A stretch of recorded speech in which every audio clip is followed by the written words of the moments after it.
नमस्कार, स्वागत है आपका सीएनबीसी आवाज अड्डा में। और आज एक बहुत ही महत्वपूर्ण फैसले पर सुप्रीम कोर्ट ने अपना जजमेंट सुनाया। और वो जजमेंट ये था कि सामान्य वर्ग के जो लोग हैं उनको ईडब्ल्यूएस कैटेगरी के अंतर्गत आरक्षण मिलेगा 10%।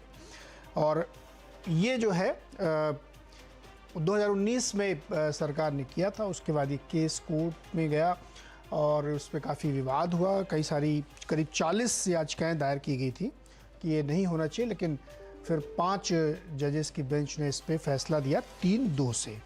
3 जज इसके पक्ष में थे कि ईडब्ल्यूएस जारी रहना चाहिए और 2 जज इंक्लूडिंग चीफ जस्टिस इसके पक्ष में नहीं थे। उनको लगता था कि नहीं करना चाहिए। ईडब्ल्यूएस मतलब इकोनॉमिक वीकर सेक्शन, यानी जो सामान्य वर्ग के गरीब लोग हैं उनको आरक्षण का लाभ मिले नौकरियों और शिक्षण संस्थाओं में। गरीबी की एक या आर्थिक रूप से कमजोरी की एक परिभाषा है जिसमें मोटे मोटे 2-3 पॉइंट्स हैं कि सालाना आमदनी 8 लाख रुपए से कम होनी चाहिए, कृषि योग्य भूमि 5 एकड़ से कम हो और 1000 वर्ग फीट से ज़्यादा बड़ा घर नहीं होना चाहिए। ये एक डेफिनेशन के तहत अगर आप आते हैं तो इसका फ़ायदा उठा सकते हैं। लेकिन इससे कई सारे सवाल खड़े हो गए कि क्या कॉन्स्टिट्यूशन के बेसिक स्ट्रक्चर पे चोट हो रही है, क्या इक्वालिटी का वो सिद्धांत हम पर हो रहा है, क्या इससे सामाजिक न्याय की जो एक पूरी लड़ाई लड़ी गई थी उसको दिक्कत हो रही है, और आरक्षण का जो मूल उद्देश्य है वो अब एक तरीके से भटक रहा है। और सबसे बड़ा सवाल कि 50% की जो सीलिंग स्वयं कोर्ट मानता है वो टूट रही है। हालांकि इसके कई सारे अपवाद हैं। इन सब बातों पर आज हम चर्चा करेंगे, लेकिन पहले एक कंसाइज रिपोर्ट देखिए कि अब तक की ताज़ा घटनाक्रम क्या क्या है, फिर इस पर बातचीत करते हैं।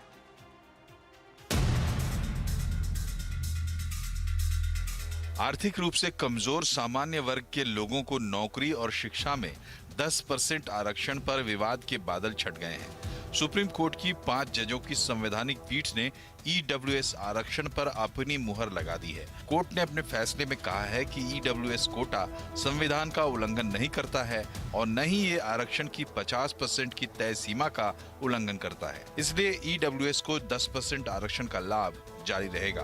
गौर करने वाली बात यह है कि 5 जजों वाली संविधान पीठ ने 3-2 के बहुमत से ये फैसला सुनाया है, यानी 3 जजों ने ईडब्ल्यूएस आरक्षण पर अपनी मुहर लगाई। लेकिन चीफ जस्टिस यूयू ललित और जस्टिस रविंद्र भट्ट ईडब्ल्यूएस आरक्षण के पक्ष में नहीं थे।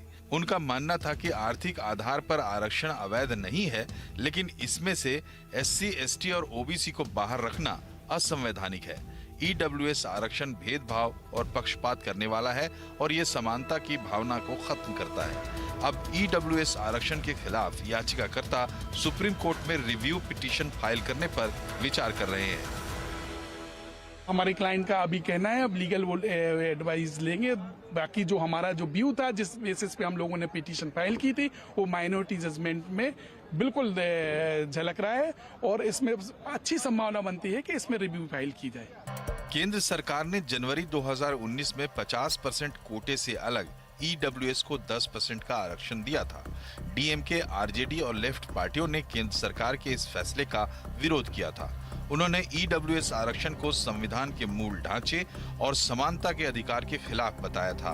वो अब भी सुप्रीम कोर्ट के फैसले से खुश नहीं हैं। हमने सदन में अपना पक्ष स्पष्ट रूप से रख दिया था कि एक डेटाबेस जनरेट होना चाहिए था। वो होता ना तो आप pin pointed affirmative action evolve कर पाते। आपने बिल्कुल बिना आधार के, जैसे मंडल कमीशन जब आया, वॉल्यूम ऑफ डेटा आया, उस डेटा पे काम शुरू हुआ, तब जाके इस केस में क्या हुआ कि आपने एक व्हाट्सएप फॉरवर्ड पे ही सारे निर्णय लिए। अब ये समय आ चुका है और ये उचित है, हम समझते हैं कि जनसंख्या की जो सेंसस है अपनी 2021 की, जो कोविड महामारी की वजह से नहीं हो पाई, उसको अब करना है। उसी के साथ साथ आप कास्ट बेस्ड सेंसस भी करवाइए, तब इस समस्या का परिष्कार जो है वो होने के लिए हमें पूरी की पूरी आंकड़े मिलेंगे, उस आधार पर निर्णय लिए जाएंगे। सुप्रीम कोर्ट के फैसले को लेकर राजनीतिक माहौल भी गर्मा गया है। कांग्रेस के नेता उदित राज ने कोर्ट के फैसले की आलोचना की। तो जब SC, ST, OBC का मैटर आता है तो सुप्रीम कोर्ट कुछ और हो जाता है, जब सवर्णों का मैटर आ जाता है तो सुप्रीम कोर्ट और हो जाता है। उस मानसिकता के ऊपर सवाल कर रहा हूं, जवाब सुप्रीम कोर्ट को देना चाहिए। गॉड नहीं है, देश के लिए अकाउंटेबल है, जनता के लिए अकाउंटेबल है। जातिवादी तो हुए अपने आप वो तो अंधे को भी नजर आ रहा। उदित राज के बयान पर बीजेपी को कांग्रेस को घेरने का मौका मिल गया। देश की राष्ट्रपति के लिए भी अभद्र टिप्पणी करने वाला कोई और नहीं था। कांग्रेस पार्टी के नेता डॉक्टर उदित राज थे। दलित विरोधी रही है, सेना विरोधी रही है, संसद विरोधी है और आज गरीब विरोधी भी है। सवाल यह है कि सुप्रीम कोर्ट के फैसले के बाद क्या ईडब्ल्यूएस आरक्षण पर विवाद खत्म हो गया है? 1992 में सुप्रीम कोर्ट ने फैसला दिया था कि 50% से ज्यादा आरक्षण नहीं दिया जाना चाहिए।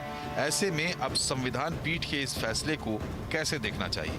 क्या वक्त आ गया है कि आरक्षण पर नए सिरे से बहस हो और एक नई नीति बनाई जाए जिसमें सबके हितों का ध्यान रखा जाए? तो इसी मसले पे बातचीत होगी। दो स्तरों पे हम चाहते हैं कि इस चर्चा को समझें, जिससे हमारे दर्शक इसको समझ सकें कि मामला क्या है और इसमें क्यों इस तरीके के विवाद हो रहे हैं। एक तो इसके जो कानूनी पहलू हैं जो थोड़ा टेक्निकल हो जाते हैं, लेकिन उसमें क्लैरिटी बहुत ज़रूरी है। और दूसरा फिर जो समाज के अंदर विषमताएं हैं उनको ख़त्म करने के लिए जो आरक्षण की व्यवस्था है उसको, क्योंकि बहुत सारे सवाल उस तरफ जाएंगे कि ये क्वालिटी को ख़राब कर रहा है, जाति व्यवस्था के आधार पे हो कि आर्थिक व्यवस्था के आधार पे हो, रिप्रेजेंटेशन है या अपलिफ्टमेंट है, ये सब बातें भी होंगी। लेकिन एक बार टेक्निकली इसको बहुत ज़रूरी समझना, क्योंकि कोर्ट की आलोचना भी की जा रही है।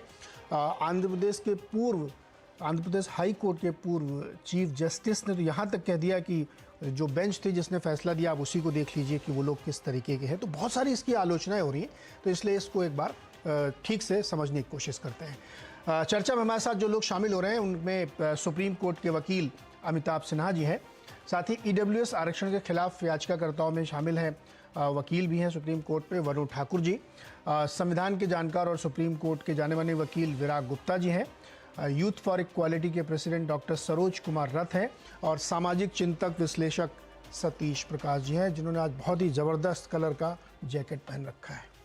स्वागत है आप सभी लोगों का इस चर्चा में। अमिताभ जी, जो ये फैसला आया इसके बाद बहुत सारी आलोचना हो रही है और ये कहा जा रहा है कि ये संविधान के बेसिक स्ट्रक्चर के खिलाफ है, ये जो 10% ईडब्ल्यूएस को आरक्षण दिया गया है। और मैंने अभी बताया कि जो ईश्वरैया जी हैं जो चीफ जस्टिस रह चुके हैं, वो तो और भी आगे बढ़ के कहते हैं कि ये बिल्कुल गैर संवैधानिक है। धन्यवाद नीरज जी, आपने मौका दिया। एक बहुत ही संवेदनशील और बहुत महत्वपूर्ण, देश के लिए महत्वपूर्ण विषय ये। इसमें सबसे पहली चीज़ तो ये है कि ये संविधान सम्मत है कि नहीं। संविधान पीठ सुप्रीम कोर्ट ने ये तय किया है कि ये संविधान सम्मत है। तो संविधान सम्मत होने की जो वो परिभाषा या दायरा है उसमें अब चर्चा करने का भी विषय नहीं है। रिव्यू फाइल करिए या जो भी करिए, लेकिन वो अब सुप्रीम कोर्ट के संविधान पीठ द्वारा ही तय होना चाहिए कि संविधान सम्मत है कि नहीं। जो लोग इसके ऊपर में बात करते हैं वो मुझे लगता है अर्बन नक्सल्स हैं, जिनको न संविधान में विश्वास है, न देश में विश्वास है, न व्यवस्थाओं और संस्थाओं में विश्वास है। अब मैं आता हूँ मुद्दे पे नीरज जी। देखिए, अभी हम जो आर्टिकल 46 ऑफ द कॉन्स्टिट्यूशन है उसकी बात करते हैं, जिसमें ये स्पष्ट कहा गया है कि राज्य सरकारों के पास और सरकार के पास इन जनरल ये एक दायित्व है कि वो जितने भी इकोनॉमिकली और सोशली बैकवर्ड हैं उनकी चिंता करें। और लेकिन हाँ, उसमें लिखा हुआ है particularly schedule caste, schedule tribe, particularly है, ऐसा नहीं है कि उसके अलावा कुछ नहीं है। इसमें जो सुप्रीम कोर्ट में जो मेजॉरिटी डिसीजन हुआ है वो ये कह रहा है कि जो schedule caste, schedule tribe, OBC और इकोनॉमिकली सोशली बैकवर्ड क्लासेज हैं उनके लिए जो रिजर्वेशन है वो तो है ही है। वो तो इसीलिए है क्योंकि आर्थिक रूप से वो कमज़ोर हैं, सोशली एंड इकोनॉमिकली उनका आर्थिक और सामाजिक रूप से चूँकि शोषण हुआ है तथाकथित रूप से, इसीलिए वो उनको इस व्यवस्था में एक आरक्षण मिलना चाहिए। लेकिन बहुत से ऐसे भी वर्ग हैं समाज में जो इस पूरे व्यवस्था में बहुत पिछड़े हैं आर्थिक रूप से, और उनके परिवार को वो नहीं मिल पाई है स्थिति जो उनको मिलनी चाहिए, तो रिजर्वेशन उनको मिलेगा। तो वो इस वायलेशन को नहीं देखने की ज़रूरत है कि 50% ज़्यादा है कि नहीं। 92 का जो जजमेंट है वो 50% से ज़्यादा नहीं हो ये कहा गया है, लेकिन ये 50% से ज़्यादा नहीं है टेक्निकली, मैं आपको बताऊं, क्योंकि वो जो बचे के 50% है उसी में से उनको दिया जा रहा है। जो ये जो बाकी के SC, ST, OBC और economically and socially backward classes हैं उनमें से नहीं होके उसके अलावा है, जिसके ऊपर में जस्टिस ललित ने और जस्टिस रविंद्र भट्ट ने ये कहा है कि नहीं ये वायलेटिव है, लेकिन मेजॉरिटी ने तय किया वायलेटिव नहीं है। अब मैं एक बहुत संक्षिप्त मुद्दा है, देखिए इसमें जो सबसे बड़ी बात है वो ये है कि जस्टिस बेला त्रिवेदी और जस्टिस पारदीवाला ने जो कहा है वो सबसे इम्पॉर्टेंट है। उन दोनों ने हाईलाइट किया है कि ये अनएंडिंग नहीं चलना चाहिए। रिजर्वेशन एक ऐसी प्रक्रिया है जो समयबद्ध तरीके से उस पर विचार होना चाहिए कि कब तक चलेगा और कब खत्म होगा। ये इसकी एक शुरुआत है, मैं मानता हूँ, क्योंकि रिजर्वेशन सही व्यवस्था को आगे नहीं बढ़ाता है। आप रिजर्वेशन के साथ, जैसे कि अभी जो अभी रिजर्व कैटेगरी है उसमें क्रीमी लेयर तैयार हो गया है, 4 जनरेशन के लोग IAS IPS बने हुए हैं और वही लोग दोबारा चुन के आते हैं। तो क्रीमी लेयर में से उनको हटाओ, जो वाकई ज़रूरतमंद है उनको ले आओ। साथ में जो बाकी के रिजर्व कैटेगरी से अलग के लोग हैं, जिनको ये कह रहे हैं हमारे जो कांग्रेस के नेता लोग सवर्ण हैं, देखिए सवर्ण नहीं है वो। सवर्ण मतलब क्या है? जाति से यदि आप जो बात करेंगे तो वो तो उनसे भी ज़्यादा कई बार गरीब होंगे जो IAS IPS बन चुके हैं 4 जनरेशन से रिजर्वेशन वाले। तो मेरा ये मानना है कि इसमें बहुत ही स्थिर चित्त से होकर विचार करने की आवश्यकता है, और समय का जो हाईलाइट लगाया है सुप्रीम कोर्ट ने अपने इस मेजॉरिटी डिसीजन में। अमिताभ जी, मैं इस पे और आगे चर्चा करूंगा। एक बात मुझे दोबारा से आपसे एक्सप्लेनेशन चाहिए। आप कह रहे हैं कि ये 50 को क्रॉस नहीं करा, ये जो 10% है ये अब 50 से ऊपर जाएगा कि नहीं जाएगा? सीलिंग हो गई ना, 60 पहुंच जाएगा ये? नहीं जाएगा, नहीं जाएगा। इसलिए नहीं जाएगा इसलिए नीरज जी, क्योंकि ये जो बाकी का जो 10% रिजर्वेशन है वो उन्हीं लोगों को मिल रहा है जिन लोगों को 50% में अनरिजर्व में थे। आप देखिए जो 50% schedule caste, schedule tribe, OBC and economically and backward classes के जो 50% के रिजर्वेशन के अंदर में वो हैं, लेकिन जो अभी जिनको 10% मिल रहा है वो उस 50% के दायरे में रिजर्वेशन नहीं पा रहे थे। तो उसमें से उनको वो एक स्थिति मिलेगी जिसमें कि उनको एक थोड़ा सा प्रेफर्ड सिचुएशन मिलेगा और वो अपने लेवल को आगे बढ़ाएंगे। जो ऐसी जातियां हैं जो रिजर्वेशन की कैटेगरी में अभी तक नहीं थी, लेकिन उनको वो 50% में ही थी, बची हुई में, रेसिडुअल में। नहीं, अमिताभ जी थोड़ा कंफ्यूजिंग है, मेरे दर्शक समझ नहीं पाएंगे। आप ये थोड़ी सी कंफ्यूजिंग बात है। अभी जो जाति आधारित व्यवस्था है ना आरक्षण की, अभी तो आपके सरनेम पे आरक्षण मिल रहा है ना जी, तो वो 50% में कवर्ड है। सरनेम पे अभी जो आरक्षण आप क्लेम करते हो कैसे मिलता है? आपके इकोनॉमिक स्टेटस पे तो मिलता नहीं है, सरनेम पे मिलता है, जाति प्रमाण पत्र के आधार पे। हाँ, सरनेम मतलब जाति प्रमाण के पत्र के आधार पे ना।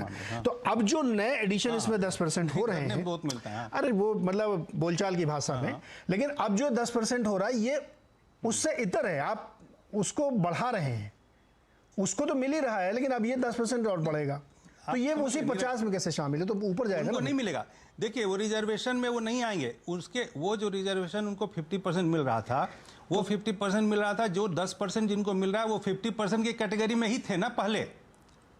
कैसे थे उस कैटेगरी? बारीक तरीका है ये समझने के लिए। कैसे थे कैटेगरी में? वो 50% में उनको रिजर्वेशन नहीं मिल रहा था, और वो आगे भी उनको जब रिजर्वेशन नहीं मिल रहा है तो नहीं मिलेगा, तो वो फिर उसी 50% में आएंगे जनरल कैटेगरी में। जनरल वालों में जो इकोनॉमिकली वीकर है उनको दिया जा रहा है। नहीं अमिताभ जी, फिर तो पूरी प्रीमाइस ही चेंज हो रही है यहाँ पे। अमिताभ जी, फिर तो पूरी प्रीमाइस ही चेंज हो रही है यहाँ पे। जिस आधार पे आप इसको लाना चाहते हो, पूरे प्रीमाइस सेट हो रहा है अलग से कि हम ये मान के चलें कि जो लोग आर्थिक रूप से कमजोर हैं वो उसी में थे जिनको अब ये दिया जा रहा है। बट मेरा सवाल टेक्निकली है, पेपर पे ये 50 से बढ़ गया, कई राज्यों में इसका अपवाद है, ऐसा नहीं कि पहली बार। आप तमिलनाडु में बहुत ज्यादा है। नीरज जी, हम बहुत अपवाद है, आपने हाँ तो बहुत जगहों पे है, इसलिए ऐसे 92 के जजमेंट का वायलेशन बहुत जगह हो चुका है। लेकिन ये तो मैं आपको दोबारा बताना चाहता हूं, मैं शायद माफी चाहता हूं, शायद स्पष्ट नहीं कर पा रहा हूं ज्यादा। ये जो 50% जिनको रिजर्वेशन नहीं मिलता था और 50% जिनको रिजर्वेशन मिलता था SC ST OBC and other economically and backward socially backward classes, तो उनको 50, ये उसके इतर जो लोग थे उनमें से इकोनॉमिकली वीकर को 10% मिल रहा है। लेकिन वो इसमें ये जो 50% बच रहे हैं जो जिनको रिजर्वेशन मिलता था, वो यदि इकोनॉमिकली वीकर हैं तो भी वो इस कैटेगरी में नहीं जाएंगे। तो सर मैं भी तो वही कह रहा हूं ना कि अच्छा मान लीजिए 10, एक minute sir, let's make it simple, 10 नौकरी निकली, उसमें कितनी रिजर्व होंगी ये बताइए आप, जी कितनी रिजर्व होंगी उसमें? 6 होंगी कि नहीं होंगी? 5 तो ऑलरेडी रिजर्व होती थी। तो एक और हो जाएगी, 6 हो जाएगी ना?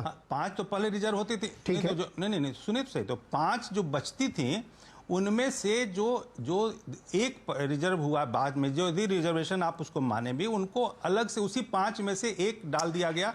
एग्रीड सर, मैं समझ गया। मैं में से जो 50% है सर सुनिए ना अमिताभ जी, मैं समझ गया। मैं इसीलिए कर रहा हूँ कि उस प्रेमाइस पे हम डिस्कशन करेंगे, लेकिन अभी अब 10 में से 6 रिजर्व हो गई हैं, जो कि किसी न किसी एक सिद्धांत पे, वो जाति प्रमाण पत्र हो या आपकी विपन्नता हो, मेरिट मैं आपको बता दूं, समझ अमिताभ जी रुकिए, छोटी एक लाइन पे मैं खत्म कर दूं। देखिए नहीं 50% में जो रिजर्वेशन होता था ना, वो भी जनरल में जाके उस 50 में, जो बचे हुए 50 में अपना कम्पीट करते थे। हाँ बिल्कुल कम्पीट करते थे, 10% से नहीं करेंगे, बिल्कुल कम्पीट करते थे। ठीक है, उसमें कोई दिक्कत नहीं सर, वो नहीं करेंगे सर। आता हूँ दोबारा, आता हूँ सर, आता हूँ दोबारा। मिल रहा है।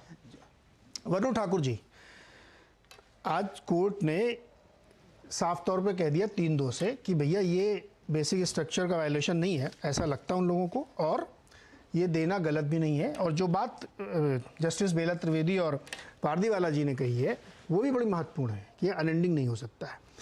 आप याचिका लेके गए थे, अब ये फैसला आया है, आपकी टिप्पणी क्या है इस पर? हाँ, मैं थोड़ा इसके पहले मैं हिस्टोरिकल बैकग्राउंड बताना चाहता हूँ सर। बहुत क्रिस्पी रखिएगा, बहुत डिटेल में मत जाइए। मैं बता दूंगा मैं। हाँ, तो पहली बार ये कोशिश हुई थी 91 में आर्थिक आधार पर आरक्षण देने की। जब ये मैटर इंदिरा साइनी मैटर में दोनों OM के लिए चैलेंज किया गया था, 27% मंडल कमीशन को, 10% आर्थिक आधार पर आरक्षण के लिए। तो दोनों की दोनों जब OM सुनी 9 जजेस ने, तो 9 के 9 जजेस ने कहा कि आर्थिक आधार पर रिजर्वेशन देना ये कॉन्स्टिट्यूशनल फ्रॉड है और आप आर्थिक आधार पर रिजर्वेशन नहीं दे सकते हैं, और वो OM को स्टेक डाउन कर दिया। उसके बाद में क्या हुआ कि गुजरात में एक कोशिश हुई थी आर्थिक आधार पर रिजर्वेशन देने की, वहां पे भी गुजरात सरकार ने 10% रिजर्वेशन दिया, गुजरात गवर्नमेंट ने आर्थिक आधार पे, उसको भी हाई कोर्ट ने सेट असाइड कर दिया।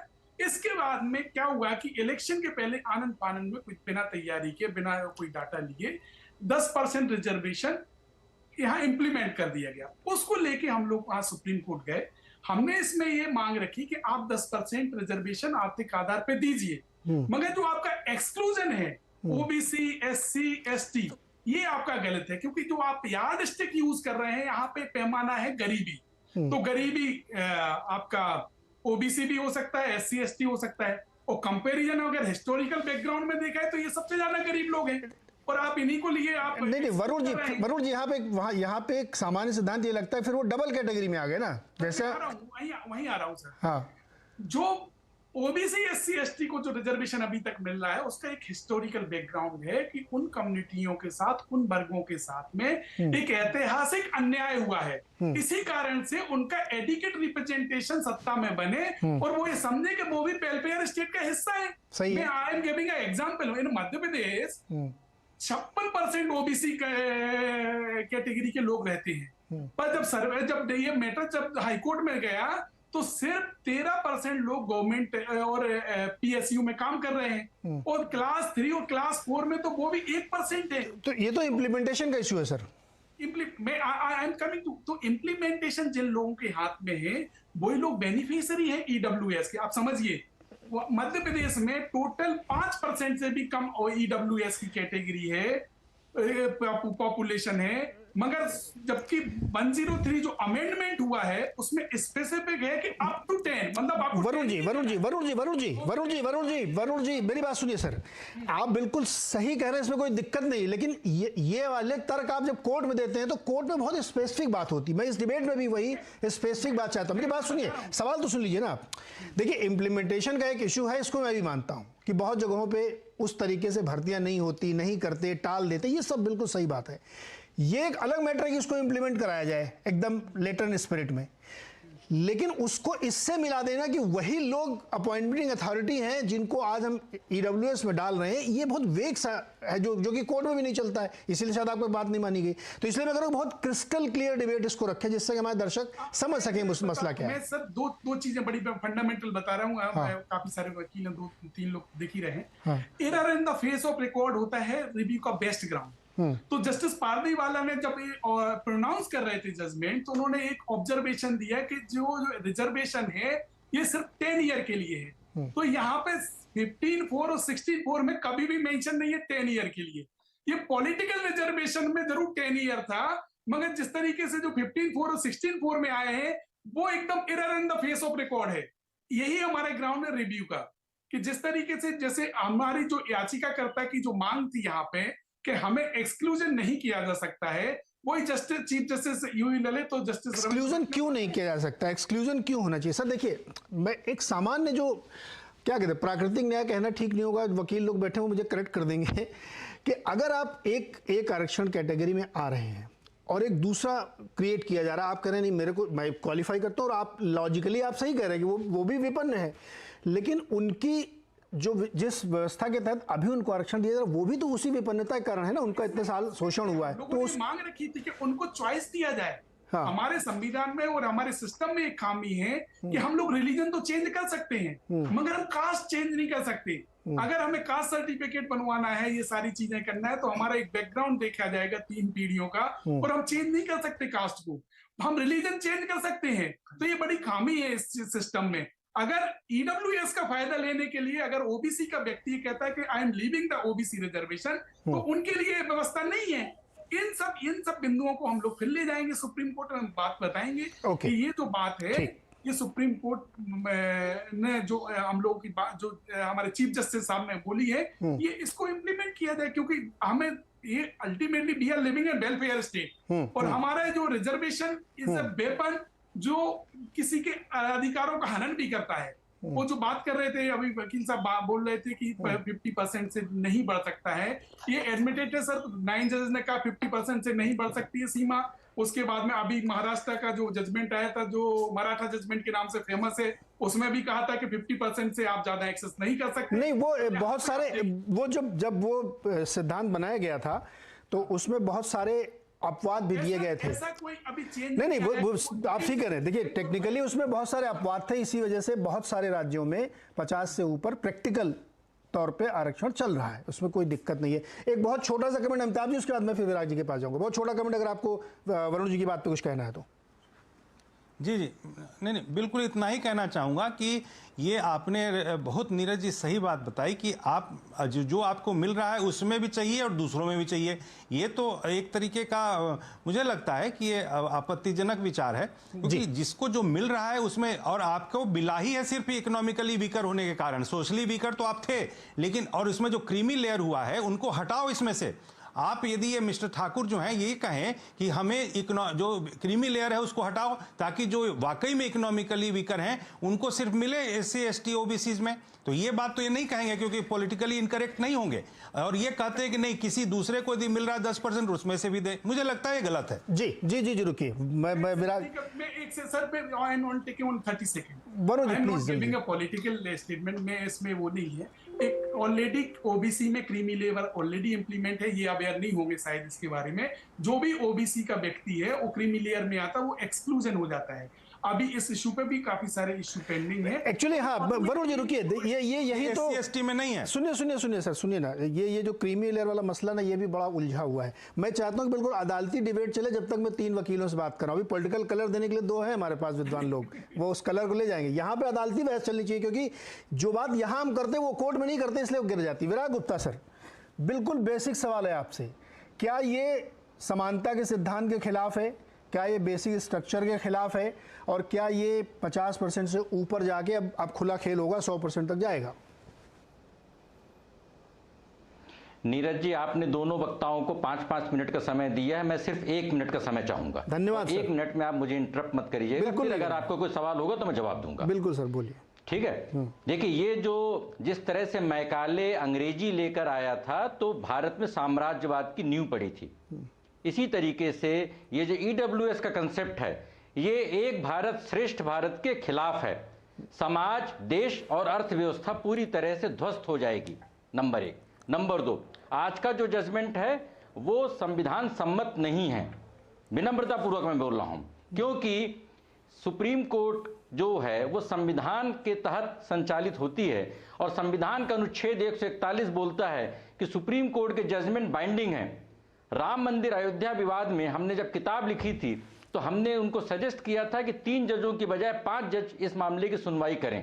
सिविल मैटर था और 5 जजों की उसके बाद बेंच ने सुनवाई की थी। इस मामले की सुनवाई क्योंकि 50% से ज्यादा होने पर विवाद है तो 11 जजों की बेंच को ही करना चाहिए था, इसलिए 5 जजों की बेंच का जो फैसला है ये प्रोटोकॉल के हिसाब से, संविधान के हिसाब से ठीक नहीं है। तीसरी बात कि इसमें 2-3 नई बातें आई हैं जिनका कि कोई संविधान में उल्लेख ही नहीं है। निजी क्षेत्र में आरक्षण को मान्यता कैसे दी जा सकती है, कोई इसके बारे में संवैधानिक प्रावधान नहीं है।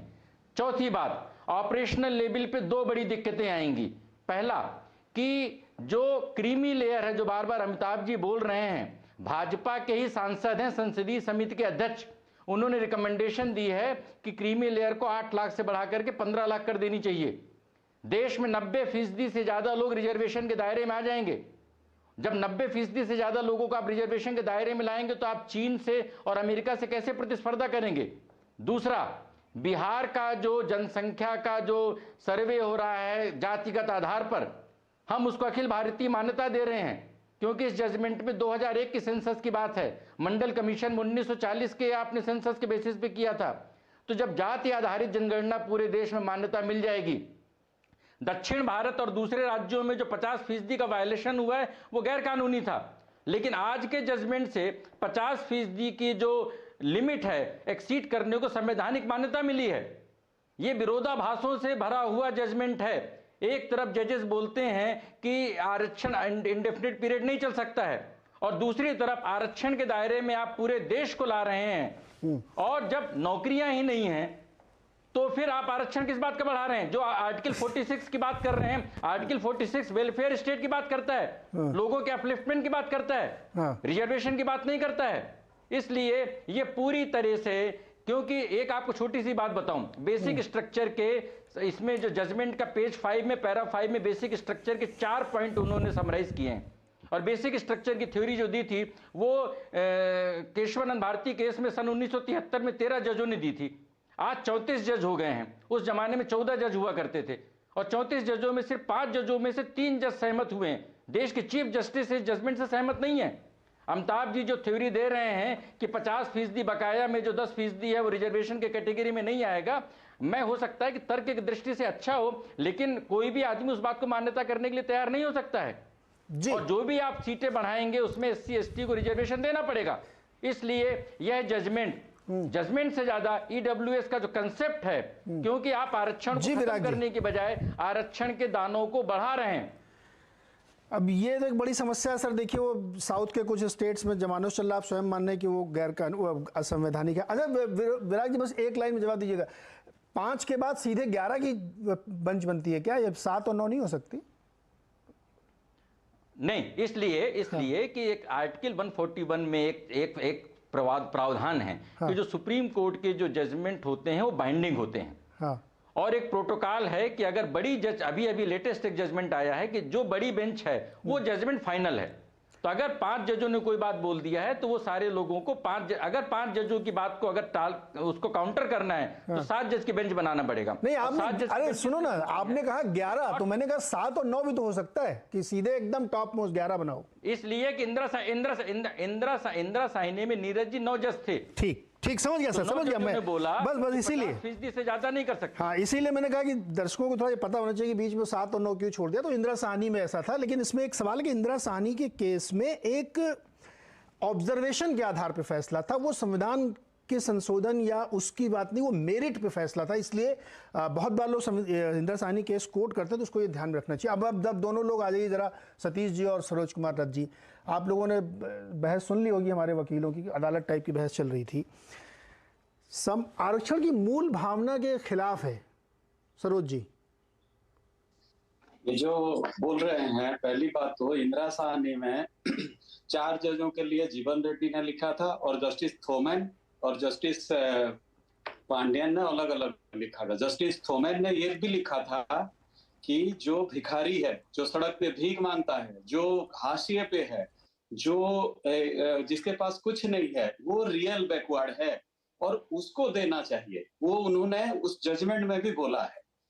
और जो आप जैसे कि बता रहे हैं कि नौकरी में और शिक्षा में 10 साल का प्रावधान नहीं है। वो इसलिए नहीं है कि बीच में से आप 10 साल के बाद किसी को आप छुट्टी नहीं दे सकते। मान लीजिए आपका आरक्षण हट गया तो बीच में से नहीं हटा सकते, या फिर कोई बच्चा अगर 9th क्लास में है तो उसको आप नहीं बोलेंगे कि फिर भाग जाओ और फिर से कॉम्पीट करो, इसलिए उधर नहीं है। यहाँ 10 साल के लिए जो ओरिजिनल उनका जो थिंकिंग था, जो उनका सोच था बाबा साहेब आम्बेडकर का, कि उन्होंने कहा था कि 10 साल के बाद रिव्यू होना चाहिए और इतने में समानता के आसपास होना चाहिए, क्योंकि रिप्रेजेंटेशन जो बोलते हैं वो रिप्रेजेंटेशन तो हो नहीं पाएगा। जैसे आप बता रहे हो कि एक फैमिली से अगर 4 पीढ़ी कौन रिप्रेजेंट करेगा, वो कैसे तय होगा?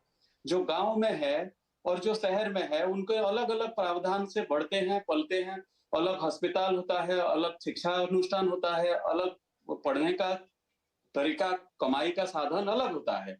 तो सेम कास्ट का भी और वहां पे नहीं हो सकता। जो क्रीमी लेयर कॉन्सेप्ट है उसमें ये कहा गया कि ओबीसी रिजर्वेशन में कि आपके पास पैसा है, आप सेम जाति के हो, आप पीछे हट जाओ, आपके जाति के बाकी लोगों को आगे आने दो। यही कॉन्सेप्ट है कि उसमें एक एग्जिट ऑप्शन है कि जिसमें, और इकोनॉमिक को, जो कि आर्थिक को आधार माना गया। जब इंदिरा साहनी के समय में ये समय जो ओएम को बस चैलेंज किया गया था, इस पे कोई अमेंडमेंट या लेजिस्लेटिव मंशा नहीं थी। तो इस वजह से ये जो चेंज हुआ है, कि ये बदलाव जो आया है, ये बहुत जरूरी था। और ये सही मायने में जो 10% का तो दिया है, लेकिन इकोनॉमिक आधार ही आखिर में एक सही आधार बनता है। जैसे कि आप किसी का, आप मान लीजिए कि नाम लेते हैं SC, ST, दलित, पिछड़े बोलते हैं, और जो रिजर्वेशन लेते हैं ओबीसी, और ओबीसी में कौन है? खुद मंडल कमीशन में खुद मंडल लिखता है कि जो यादव कुर्मी है वो डोमिनेटिंग एंड डोमिनियरिंग कास्ट है। और 3 उसमें जो सोशियोलॉजिस्ट भी लगे थे, जोगिंदर सिंह और बाकी जो 2 लोग लगे थे, उन्होंने साफ शब्दों में कहा था कि ये कास्ट का जो है कि इसमें बहुत सारे वर्चस्व रखने वाले कास्ट है, मुखिया वाले कास्ट, जैसे पटेल है, ये अभी सब ओबीसी हो गए हैं। जो मुख्य बात है कि सारे लोग पिछड़ा होना चाहते हैं। कि अंग्रेजों ने थोड़ा सा, अगर आप मुझे बताने का मौका देंगे तो बताऊंगा कि 1911 में देखते हैं कि किसी का कास्ट नाई है, वो 21 में सेम आदमी राजपूत हो जाता है और 31 में वो ब्राह्मण हो जाता है, सेम आदमी सेम घर में। तो उन्होंने बोला कि ये कास्ट तो बेकार है, इसीलिए 41 के सेंसस में उन्होंने कास्ट को हटा दिया, ये फिजूल है बोल के उन्होंने 1881 में शुरुआत किया था। तो कास्ट डायनामिक था उस समय, वो लोग ऊपर जाना चाहते हैं, इसको संस्कृताइजेशन बोलते हैं। इसके अलावा जब कालेलकर कमीशन रिपोर्ट देता है तो 2200 कास्ट का रिपोर्ट देता है, इतने लोग बैकवर्ड हैं। मंडल कमीशन में वो 3300 हो जाता है। और अभी जो आप देख रहे हो SC/BC या सोशल जो ओबीसी कमीशन जो तो सरोज, आप ये कह रहे हैं कि कास्ट के आधार पे तय करना और कौन है कौन नहीं, ये अपने आप में बड़ा घालमेल हो जाता है, इसलिए दिक्कत है। तो ये वाला जो क्राइटेरिया है कि इकोनॉमिक पैरामीटर लगाओ, ये ज्यादा, इसमें भी सर घालमेल हो सकता है। अच्छा एक बात, मान लीजिए आज मेरी तनख्वाह 10 लाख रुपया है और कल मेरी नौकरी छूट गई, मैं एकदम खाली हाथ है, तो मेरे को रिजर्वेशन मिलेगा कि नहीं मिलेगा? ये एक प्रॉब्लम हो जाएगी। नहीं, प्रॉब्लम है यही एक है कि अगर आप आज राजा है, कल रंक है, तो आपका क्या आधार कार्ड लिस्ट से और वोटर लिस्ट से नहीं सर सुनिए ना, ये तो आप समाज का काम है, राज्य का काम है कि उनको भी समाज में सुविधा दे। ये सुनिए ना सरोज जी, डॉक्टर सरोज जी, ये जो आप कह रहे हैं उन्नत समाजों में है, अमेरिका में ऐसा ही है कि आप जिस दिन तक नौकरी कर रहे हैं ठीक, जिस दिन बेरोजगार हुए उस दिन से डोल मिलने लगता है, भत्ता, बेरोजगारी भत्ता इसको हिंदी में कहते हैं। लेकिन ये बहुत इवॉल्व और कंट्रोल्ड सोसाइटी में संभव है। भारत में तो ये बड़ा मुश्किल काम लगता है मुझे। ऐसा नहीं, असंभव कुछ भी नहीं दुनिया में, लेकिन ये बहुत कठिन काम है कि इकोनॉमिक पैरामीटर, जितनी समस्या वहाँ खड़ी हो रही कि सरनेम या जातियों के आधार पर बड़ी व्यवस्था है, तो उसके मुश्किल है। प्रोफेसर सतीश प्रकाश जी, मूल सवाल, क्या ये अन्याय हुआ है क्या EWS 10% मान्यता दे करके? नहीं, देखिए अन्याय नहीं हुआ है, लेकिन चीजों को थोड़ा गलत तरीके से अब डिफाइन किया जा रहा है। आपकी डिबेट में ये कहा कि भारत में जो जाति है वो डायनेमिक है। मेरा मानना यह है कि भारत में जाति स्टैटिक्स है। जाति, आप इस देश में धर्म परिवर्तन कर सकते हैं, जाति परिवर्तन नहीं होती। यहाँ पे आपने तमाम हिंदू से मुसलमान भी लोग बने, लेकिन वहां भी जाति आपका पीछे नहीं छोड़ती।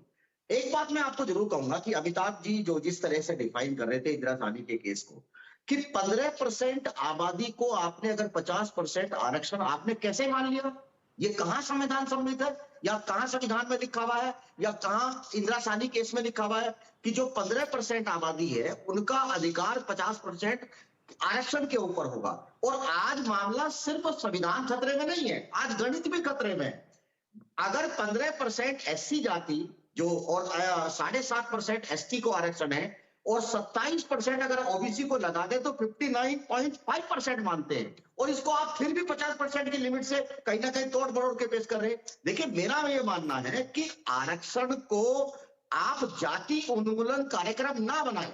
जाति उन्मूलन कार्यक्रम के लिए सरकार के पास बहुत सारी योजनाएं हो सकती है जिनको सरकार चला सकती है, लेकिन सरकार जाति गरीबी तो मिटा नहीं पाए ना। आज भी अगर 70 साल बाद भी इस देश में कांग्रेस की सरकार भी रही, इस देश में बीजेपी की वर्तमान सरकार भी है, लेकिन आखिर वो क्या कारण है कि गरीबी की रेखा का सच्चा रिश्तेदार आज भी दलित ही है। और तमाम वो जातियां जिनकी आप बात करते हैं, 8 लाख कमाने वाले व्यक्ति को आप गरीब मान लेते हैं, लेकिन इसी देश में अगर मिनिमम इनकम की बात करेंगे तो 7-8 हजार रुपए कमाने वाला आदमी को आप कैसे मान लेंगे? मेरा मानना यह है, देखिए नीरज जी, आरक्षण एक भावनात्मक मुद्दा भी है, और देखिए ये चीजें कहीं ना कहीं कोर्ट जो है, कोर्ट का नजरिया कहीं ना कहीं बहुत बेहतर नहीं है आरक्षण को लेकर के। न्यायिक हमले सबसे ज्यादा अगर इस देश में कहीं हुए हैं तो आरक्षण के ऊपर ही हुए हैं। अगर प्रमोशन में रिजर्वेशन बिल को आप डाइल्यूट करती है, यही कोर्ट करती है, और साथ में ये कहती है, लोगों से पूछती है, दलित समाज के लोगों से पूछती है कि अगर हम आपको प्रमोशन में रिजर्वेशन क्यों दें, आप हमको आंकड़े दीजिए। और यही अगर आप देखेंगे, यही इसी न्यायालय से ये भी एक लगा था कि SC ST जो आपका एक्ट था उसको लेकर के आपने डाइल्यूट कर दिया, डाइल्यूट इसलिए कर दिया कि मैक्सिमम केस आपके झूठे दे दो रे।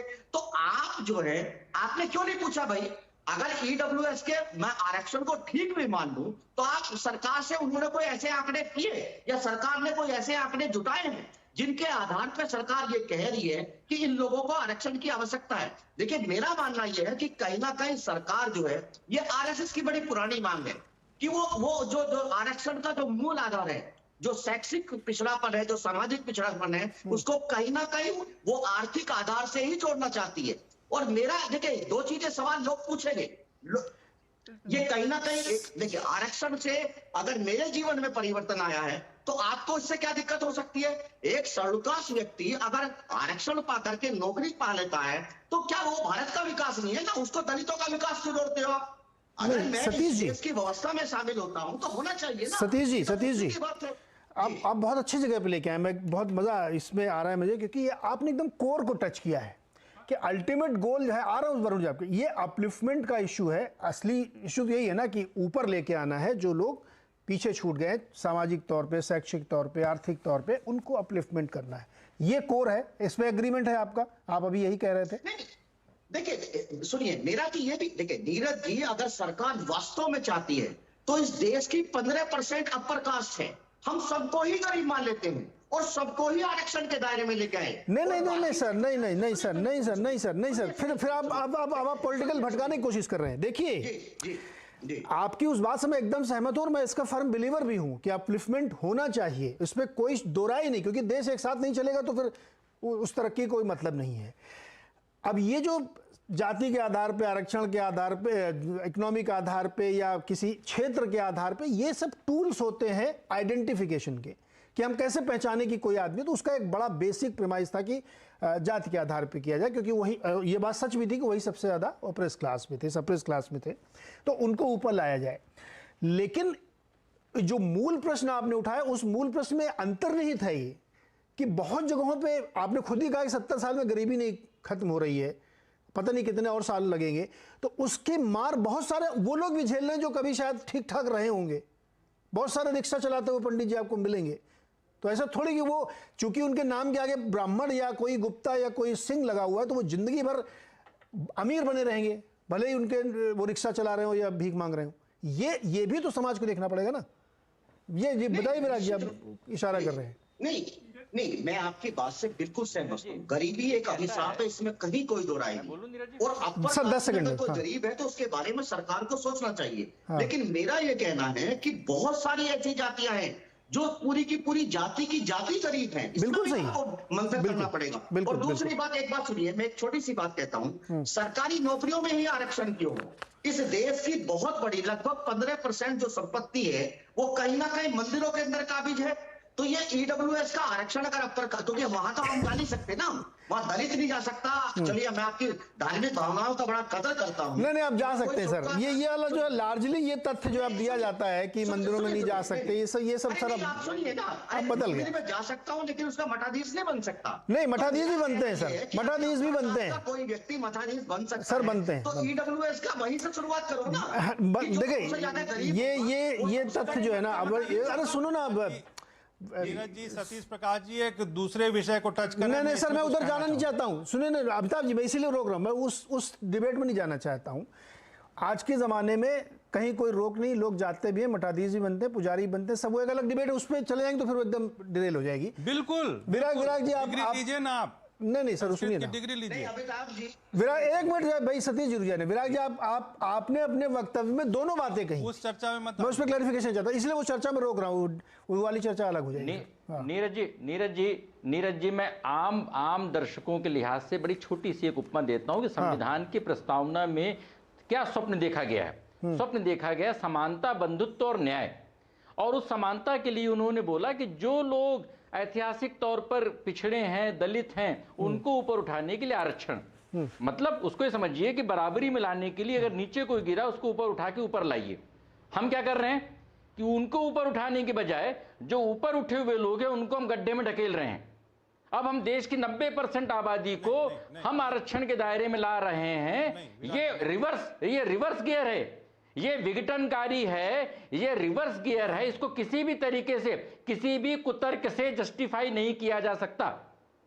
ये विघटनकारी है। ईडब्ल्यूएस आरक्षण का 8 लाख रुपए का क्राइटेरिया, 8 लाख रुपए का क्राइटेरिया संविधान सरकार के अपने आंकड़ों के हिसाब से गलत है। समय कम होगा, इसलिए सभी से मेरा निवेदन है कि छोटा छोटा रखेंगे, क्रिस्पी रखेंगे तो ज्यादा बातचीत हो पाएगी। अमिताभ जी, आप अपना कमेंट रखिए सर। जी, सबसे पहले तो नीरज जी, मैं हमारे पुराने मित्र हैं, काफ़ी घनिष्ठ मित्र हैं हमारे विराग जी, और उनके प्रति मैं सम्मान से कहना चाहता हूं, उन्होंने मेरी बात को पहले ही एक टैग कर दिया कि कुतर्क होगा। यदि मैं कुछ कहूंगा तो कुतर्क होगा, तो मैं उस कुतर्क के लिए मैं माफ़ी चाहता हूं, लेकिन मैं कुछ कहना चाहता हूं, विराग जी अनुमति देने तो। देखिए, ये जो आपका जो मानना है विराग जी कि ये पूरा विघटनकारी है, ये मुझे ऐसा लगता है कि आपकी ये अतिशयोक्ति है। क्योंकि एक बात तो ये मान लीजिए कि ये आरक्षण का सिद्धांत है किसके लिए? है अपलिफ्टमेंट के लिए। वैसे लोग जिनके साथ शोषण हुआ है समाज में, जाति आधारित हो सकता है, लेकिन जातियों के आधार पे भी कुछ ऐसी जातियां वैसे भी रही थी जो कि नीचे जातियों की होने के बावजूद तथाकथित रूप से वो बहुत शक्तिशाली थी अलग अलग जगहों पे, लेकिन उनको भी इसमें शामिल किया गया। कहने का तात्पर्य है कि उनका अपलिफ्टमेंट हो। यदि एक व्यक्ति किसी दूसरी जाति में पैदा हुआ है जो रिजर्वेशन में नहीं है, और वो इतना दुर्भाग्यशाली है कि वो विपन्न भी है, गरीब भी है, तो क्या उसको किसी तरीके का संविधान में सुरक्षा ना मिले? और ऐसे लोग, जो मैं बार बार क्रीमी लेयर की बात करता हूं, ओबीसी को छोड़ दीजिए, एससी एसटी की मैं बात करता हूं, जिसमें 4 जनरेशन 5 जनरेशन से आईएएस आईपीएस बने हुए उद्योगपति हैं, क्या उनके बच्चों को यदि हम उसी लेवल पे रखें तो क्या जो नीचे के बच्चे हैं उसी कैटेगरी में एससी एसटी में उनके हितों का वहां पर बहुत बड़ा कुठाराघात नहीं हो रहा है? मैं मान रहा हूं कि जो आर्थिक रूप से विपन्न है उसमें यदि आप उसमें डालिएगा उनको, तो ये हंगामा देश भर में हो जाएगा कि भाई एससी एसटी और ओबीसी में कैसे आप जनरल कैटेगरी को लेके आ रहे हैं। इसीलिए उनको एक थोड़ी सी व्यवस्था देने के लिए पता नहीं क्यों लोगों के मन में आग लग गई है कि भाई उनको भी तो दो। वो यदि गरीब है, जैसा कि नीरज जी ने भी कहा कि क्या वो यदि ब्राह्मण कुल में पैदा हुआ बेचारा गरीब है और वो रिक्शा चला रहा है या भीख मांग रहा है, तो क्या उसके बच्चों को अधिकार नहीं है कि ऊपर उठे? ये बात एक बहुत ही गंदी मानसिकता दिखाती है कि नहीं, जो एक सवर्ण और जो दलित और ये है ओबीसी है। मैं अब लास्ट बोलता हूं नीरज जी, आपकी बात का मैं जवाब दूंगा। आपने जैसे शुरू में कहा उसी वक्त ऑब्जर्वेशन में कि ये कैसे तय होगा कि कौन 8 लाख की कैटेगरी में है, क्योंकि इस बार यदि एक बार कोई ले लिया तो तुरंत उसके बाद वो अपनी आय घटा दे या पहले ही आय घटा के बात करे।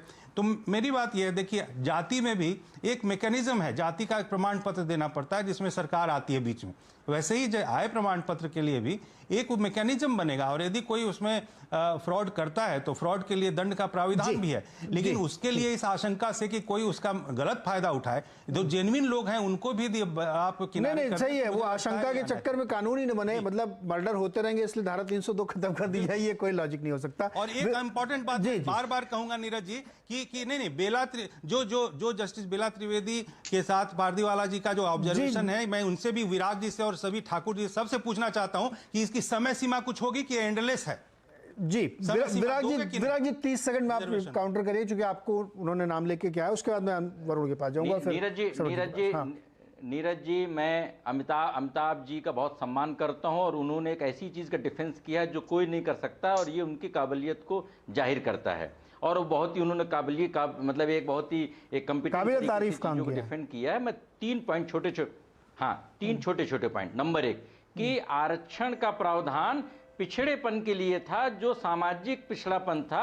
आरक्षण एक आर्थिक उन्नयन का प्रोग्राम नहीं है, उसके लिए देश में गरीबी निवारण के कार्यक्रम चल रहे हैं, इसलिए आरक्षण के दायरे में उसको लाना असंवैधानिक है, पहली बात। दूसरी बात कि देश में गरीबी रेखा का जो मापदंड है वो मापदंड 1000 रुपए महीने का, 1000 रुपए महीने का मापदंड है नहीं सॉरी, अरे एक सेकंड, मुझे बात सर प्लीज खत्म करना है मुझे। 1000 रुपए महीने का, और आप इसमें 8 लाख रुपए साल का कर रहे हैं, ये एक दोनों पैराडॉक्स है। और तीसरी बात ये है कि जो क्रीमी लेयर को बात कर रहे हैं, इनके ही सांसद ने पार्लियामेंट्री कमेटी में 8 लाख से 15 लाख करने का किया है। क्रीमी लेयर मेरा कोई सांसद ना, ये गलत बात है। मैं बार आप कर रहे हैं, मैं आज किसी सांसद की बात नहीं कर रहा हूं विराग जी, मेरे किसी सांसद की बात न करिए, मेरा कोई सांसद। आप उनको बीजेपी मान रहे हैं क्या? सुप्रीम कोर्ट के एक प्रैक्टिशनर के नाते वो सुप्रीम कोर्ट वकील, मैंने उनको बुलाया भी वकील के नाते था, उनको आप बीजेपी के मत मानिए, इसीलिए मैंने कहा कि अदालती डिस्कशन चलेगा मानसिकता में। वरुण जी की बारी प्लीज। वरुण जी एक सवाल मैं रख देता हूं, उसके बाद आप करिएगा। क्या ये डिबेट अब उस तरफ जा रही है कि आरक्षण का मूल मकसद क्या है? जो भी अभी थोड़ी देर पहले ही विराग जी ने भी कही और अमिताभ जी ने भी, कि सोशियो इकोनॉमिक अपलिफ्टमेंट है या रिप्रेजेंटेशन की लड़ाई है, जो कि अब शायद उस तरफ जाती हुई दिख रही है। वरुण जी।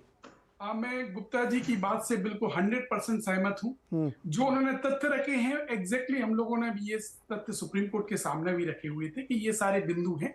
आज अगर रिप्रेजेंटेशन देखेंगे ओबीसी SC ST का तो कहीं ना के बराबर है।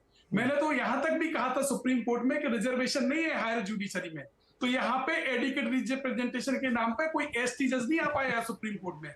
आप एक भी हाई कोर्ट में ST हाई कोर्ट जज नहीं है, सिर्फ सुप्रीम कोर्ट में अभी तक के इतिहास में सिर्फ 4 SC जज आए हुए हैं। ये सब मैंने उनके सामने रखे तथ्य। क्या बोला उन्होंने फिर? यूनिवर्सिटी में मैं बता रहा हूँ, I am coming to that. क्या बोला उन्होंने फिर जब आपने रखा तो? हुई है सर, ये अनएंडेड हो गई है। आज 10% है, कल पॉलिटिकल कंपनसेशन 20 हो जाएगी, 100% रिजर्वेशन जाएगा, क्योंकि कोई इसकी कोई लिमिट नहीं है। अभी 10 का है, अभी फिर इसके बाद 20 आएगा, 30 आएगा अगले चुनाव में। तो ये जो आज का जजमेंट आया है, ये समाज में बड़ा विघटन का काम करेगा। आने वाले टाइम पे इसके जो रिजल्ट आएंगे ये बहुत डेंजरस होंगे सोसाइटी के लिए।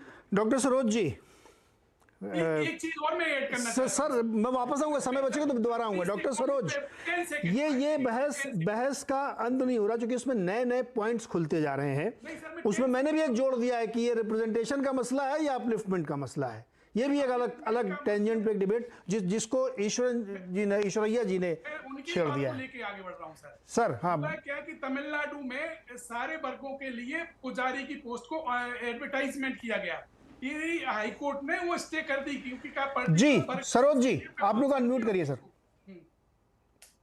सरोज जी अनम्यूट करिए। सरोज जी आपका माइक म्यूटेड है, उसको अनम्यूट करिए पहले।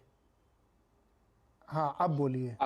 हाँ बोलिए। 85% आप बोलते हो कि SC ST OBC जो भी है वो जो भी कैटेगरी में है उनका है, तो इसमें तो 1.5 या 2 करोड़ सरकारी नौकरी है, और इतने में आप कैसे आप 100 करोड़ लोगों का रिप्रेजेंटेशन करेंगे?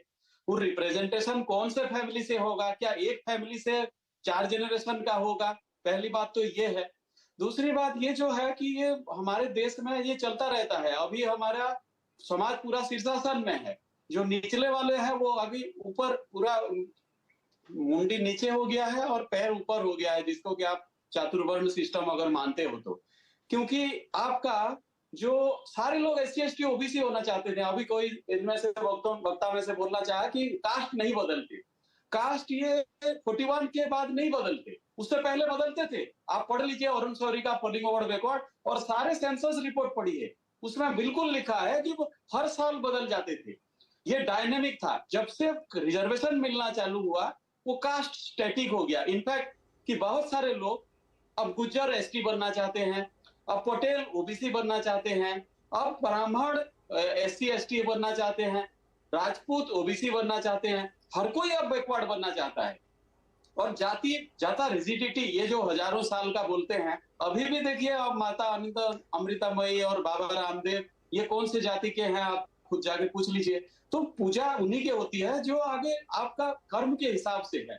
और जैसे कि आपको अगर एक छोटा सा एग्जांपल दूं, 2009 में मायावती सरकार ने बहुत सारे जो एक अमेंडमेंट निकालना पड़ा कि इतने सारे स्वीपर जॉब के लिए लोध, राजपूत, ठाकुर, ब्राह्मण और ये मुसलमान सारे लोगों ने अप्लाई करना चालू किया। तो जो स्वीपर क्लास के लोग थे, जो SC ST थे, उन्होंने बोले कि हमारा जॉब कोई और ले जाएगा। ये इसलिए उनको एक गवर्नमेंट ऑर्डर निकालना पड़ा उनको स्टॉप करने के लिए जी। तो ऐसा, और आप चांदनी चौक में जाइए, मेहरौली में जाइए, ये जो है कि कहा जाता है कि ब्राह्मण है उसको ऐसे मिलता है, राजपूत है तो उसको कमाने का जरूरत नहीं है, बैठे बैठे हो जाएगा।